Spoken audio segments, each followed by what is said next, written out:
Kevin Lings, Chief Economist at Stanlib, there are murmurs of the fact that we are going to come off the grey list soon.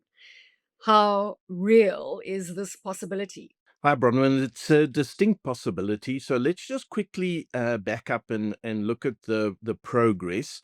Remember, we were put on the grey list in February 23. So we've been on the grey list effectively for, let's say, 2.5 years. Obviously, before then, we were warned about going onto the grey list, right? So we were given about a year to try and rectify various issues. We made some progress, but it wasn't anywhere near enough. And so we went on to a grey list in February, and we've been on the grey list for 2.5 years. And in those 2.5 years, we've been trying to rectify the issues that were raised by the Financial Action Task Force. There were 22 issues in total, and we systematically made progress. Then in June this year, the Financial Action Task Force put out a report. And in the report, they said South Africa has made, and they used the word substantial progress, or has mostly completed. That type of wording was used.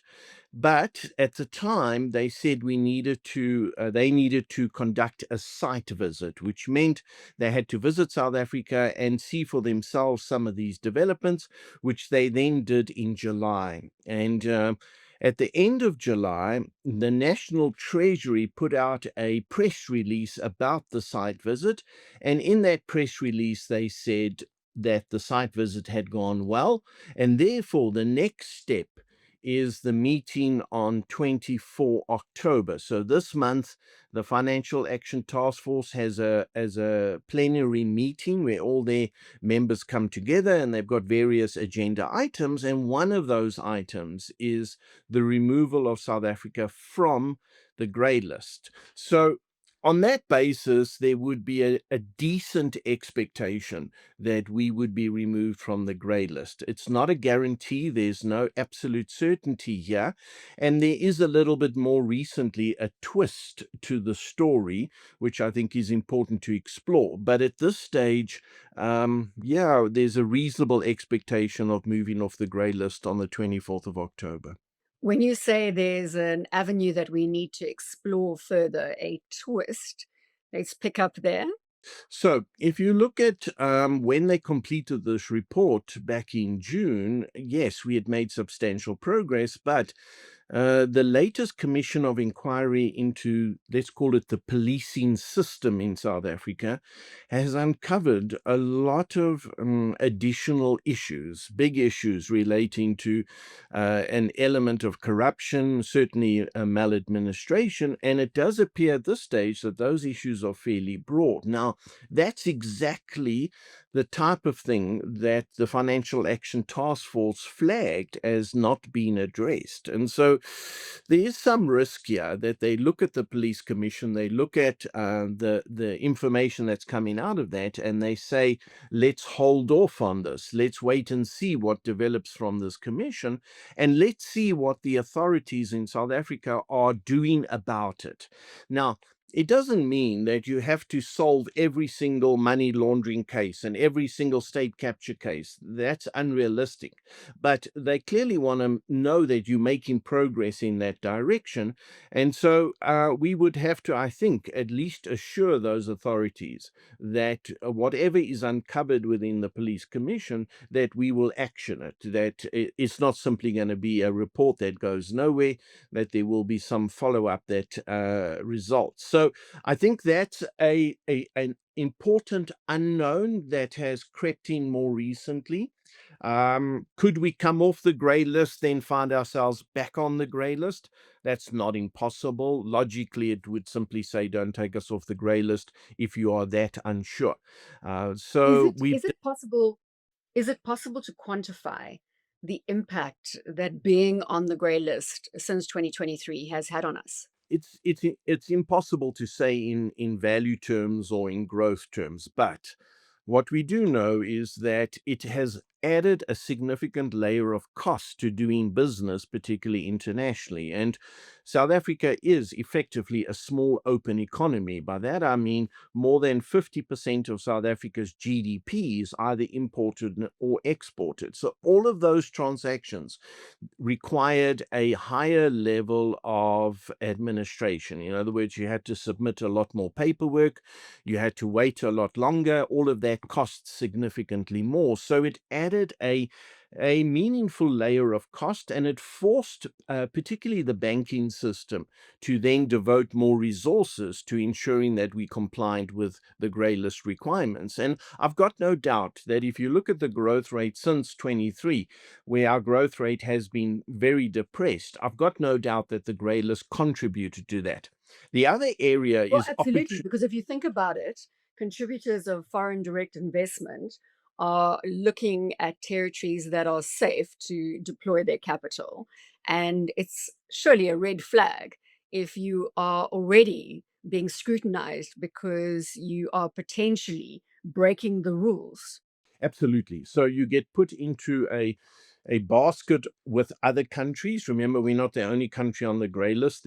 There's somewhere between 20 and 25 countries on the grey list. None of those countries would really be high up on a investment list, right? Nigeria is on the grey list, South Sudan, Syria. A lot of those countries, foreign investors would typically avoid. Now, for a G20 country, South Africa is a G20 country, to be on that list is an embarrassment as far as I can see. But what it does is it flags to the international community that you're included in that group of countries. You're seen in a similar way. So we've seen over that time a lack of investment in our bond market. We've seen a lack of investment in our equity market. We've seen a lack of foreign direct investment. So I've got no doubt that in the mix of things, it's contributed to South Africa's sluggish economic performance, which then speaks to the opportunity cost. What have we lost out as a consequence of being on this grey list, and how much foreign investment would we have attracted? So I've got no doubt it's hurt us. Exactly how much, difficult to quantify. I've also got no doubt that if we come off the grey list, that would be seen as a positive for South Africa in terms of our international status. And given that there are increased efforts being made by the government to try and improve South Africa's growth rate, try and improve municipal service delivery, there are various policies that are being put in place. So coming off the grey list at this point in time would be very beneficial, and maybe it would boost confidence and give foreigners a little bit better perspective on South Africa. But as you say, the curveball is certainly the Commission of Inquiry currently underway in South Africa. And if we're talking red and green flags, that may just loom, as you said earlier, as a huge red flag.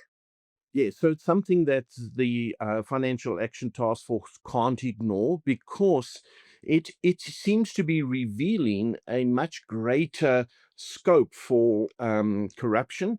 And obviously, we know a lot from the state capture inquiry, but this is a different type of maladministration, corruption, and maybe the task force feels that we haven't adequately addressed that. There's no doubt that in terms of prosecutions, we're not up to the level we should be. So what the authorities have had to convince the Financial Action Task Force is that this is under control. In other words, we are in the process of investigating, and court cases will follow, etc. Now you got a whole lot more that you potentially got to investigate. There will be questions being asked: have we got the ability? Have we got the political will to investigate this? How far does it reach? Is the president implicated? All kinds of topics will come out of this. So I'm not, maybe a month ago, 2 months ago, I was very confident that we'd come off the grey list. I'm slightly less confident, but I guess we've got to hope that we do come off, and that the authorities deal with the current issues around the police system. Kevin Lings, Chief Economist, Stanlib, thanks so much for joining us. Thanks.